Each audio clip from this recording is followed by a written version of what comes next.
Bing Crosby was one of the most beloved entertainers of all time, dominating the silver screen, music charts, and airwaves from the 1930s to 1960s. Yet despite all his success, Crosby's personal life was filled with hardship, tragedy, and controversy. This is the tragic real-life story of Bing Crosby. Bing Crosby's early career in the mid-1920s saw him performing with a musical trio called the Rhythm Boys. It was during this time that Crosby's love for jazz took center stage, and he showcased his scat singing skills and jazz-style phrasing. By the time Crosby had hit it big in the early 1930s, copycat Crosbys were beginning to appear, from Perry Como to Dean Martin. As one musician said at the time, all the singers tried to be Crosbys. You were either a high Crosby or a low Crosby. However, as the iconic crooner was rising to the top, he was dealt a blow that almost derailed everything: a battle with laryngitis. Indeed, listening to Bing Crosby's early records of the 20s and 30s reveal a certain hoarseness to his voice, which seems to have coalesced as a result of his vocal problems. Crosby's troubles eventually led him to developing a node on one of his vocal cords in 1931, and while doctors told Crosby to rest, the star refused and instead chose to carry on singing and drinking, which only did him further damage. Around the mid-1930s, Crosby's voice became lower and he lost his ability to hit the high notes. As a result, he abandoned his scat-style jazz sound and focused instead on ballads. Luckily, these songs were more suited for mass appeal, and in turn, Crosby became known as the voice of a nation. The early years of Bing Crosby's career were filled with both success and love. In 1929, the singer met his biggest flame, Dixie Lee, when Lee was already a rising actress in her own right at Fox Studios. The pair tied the knot on September 29, 1930, with Lee resigning from her career as a silver screen icon in order to start a family with Crosby.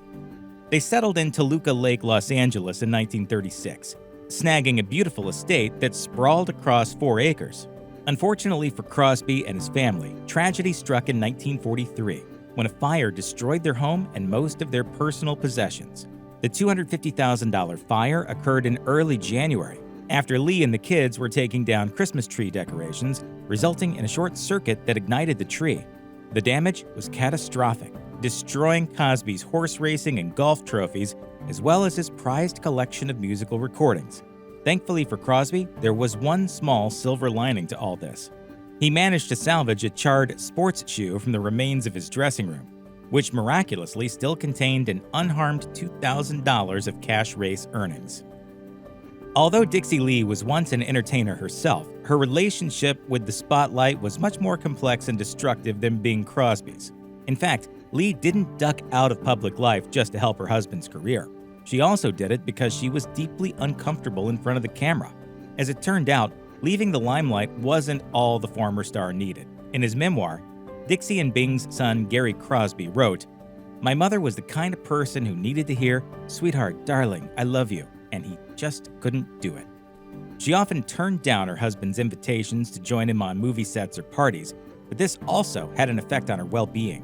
Gary Crosby further revealed, "I think she got lonely because Dad was working all the time." While Bing Crosby managed to kick his alcohol addiction to the curb after marrying Dixie, his wife found solace in the bottle. In a 2014 documentary, Bing's daughter Mary revealed, "It got so that she didn't leave the house and she would pass out and the kids would come home. She'd be, on the floor, and I think that's permanently scarring on just about every level for anybody." Sadly, Dixie Lee's alcohol abuse didn't have a lasting impact on just herself. Along with the psychological scars she most likely gave her children, it also had physical consequences for the couple's 2 twin sons, Dennis and Phillip Crosby.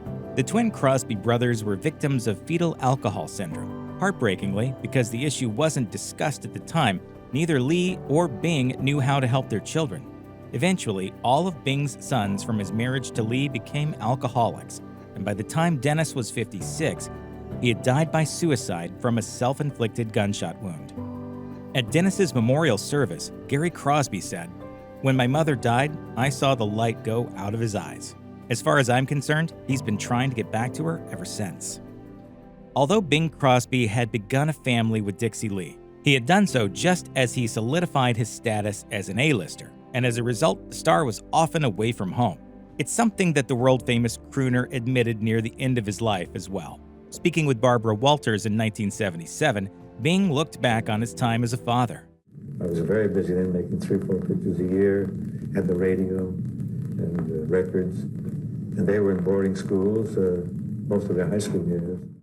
If that's not all, Bing also seems to have been obsessed with the idea that his children would grow up corrupted by greed, which is often the norm with celebrity kids. As his son Gary Crosby once revealed, he always said he didn't want any Hollywood kids in the house. He was frightened to death that we were going to become what his idea of rich kids were.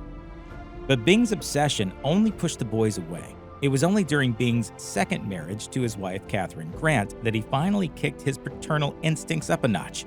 The singer's youngest son, Nathaniel Crosby, confirmed to The Express, "As far as raising kids, he didn't have a clue.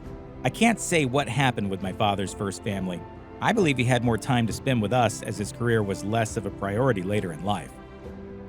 Throughout his career, Bing Crosby presented an idyllic image of himself to the masses. As the singer's second wife, Katharine, once said, "Everyone in the world was in love with Bing Crosby." If you weren't obsessed with Bing at the time, you probably saw him as a bit of a square and an old-school crooner. Regardless of which side you were on, however, one thing was for certain: Bing Crosby was harmless. But that perception wouldn't last forever. After Bing's death in 1977, his public persona was dealt a massive blow after his eldest son, Gary Crosby, published a memoir in 1983, which detailed his father's abusive tendencies. Specifically, he claimed that Bing would mock Gary based on his appearance and beat him whenever he gained weight.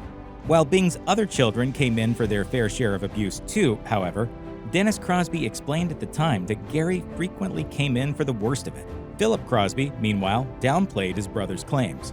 Nonetheless, Gary would stick to his narrative for years to come, even revealing in 1987, "As far back as I can remember in my lifetime, the earliest childhood memory that I have, I don't remember a time when terror, bewilderment, and anxiety and despair weren't on my shoulders constantly." When Gary Crosby published his harrowing memoir in 1983, the A-list crooner wasn't alive to witness the devastating blow that followed. His son, Lindsay Crosby, sided with his brother, confirming the allegations of abuse.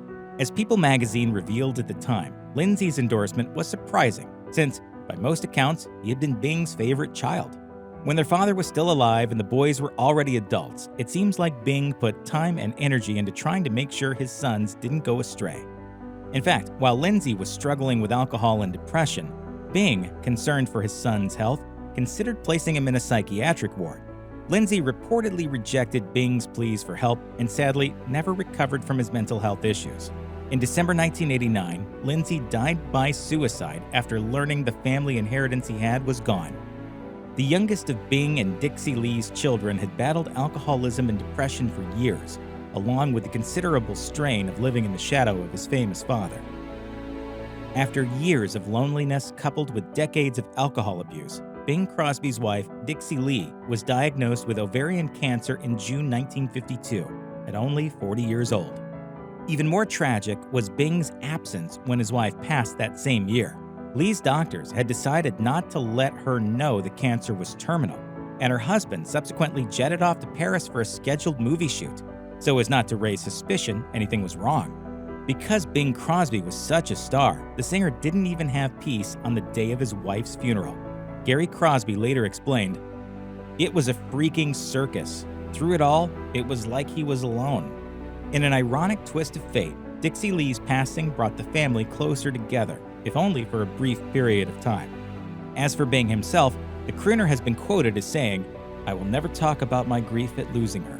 I believe grief is the most private emotion a human being can have, and I'm going to keep mine that way." Based on Gary Crosby's scathing memoir, it seems that one thing is for certain about Bing Crosby. The iconic singer never found it easy to express his emotions.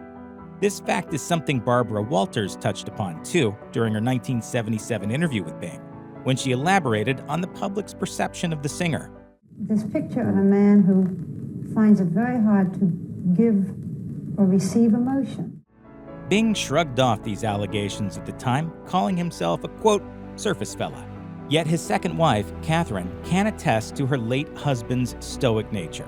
Speaking about his relationship with his son Harry, She explains, "He started shaking hands with Harry when Harry was 4. I said, 'What are you doing? You hug him.'" And it appears that this sense of stoicism stayed with Bing until the day he died on a golf course in October 1977.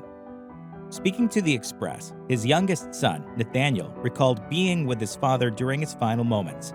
And even then, there was no final confession of love before his sudden death from a heart attack. Nathaniel revealed, "His last words weren't particularly memorable. He said, 'That was a great game of golf, fellas,' and then, 'Let's go have a Coca-Cola.'"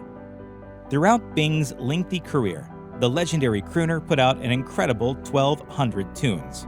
The star covered every class of song over the years, from hymns to light opera to R&B. Crosby's greatest hit, however, is almost certainly the holiday classic, White Christmas. Bing Crosby first recorded the track in May 1942, with the song's estimated sales hitting around 50 million copies worldwide. Afterwards, White Christmas found its way into the first ever Guinness Book of World Records in 1955 as the best-selling single of all time, and held that title for decades to come.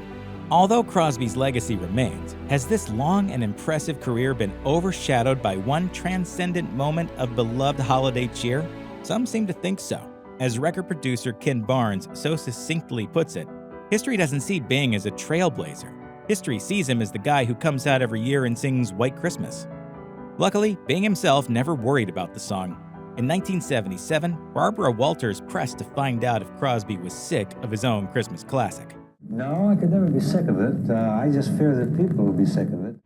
But if nothing else, it's clear that Bing Crosby would find solace in the fact that all these years later, his legendary Christmas gift just keeps on giving. If you or anyone you know is having suicidal thoughts, please call the National Suicide Prevention Lifeline at 1-800-273-TALK, 1-800-273-8255.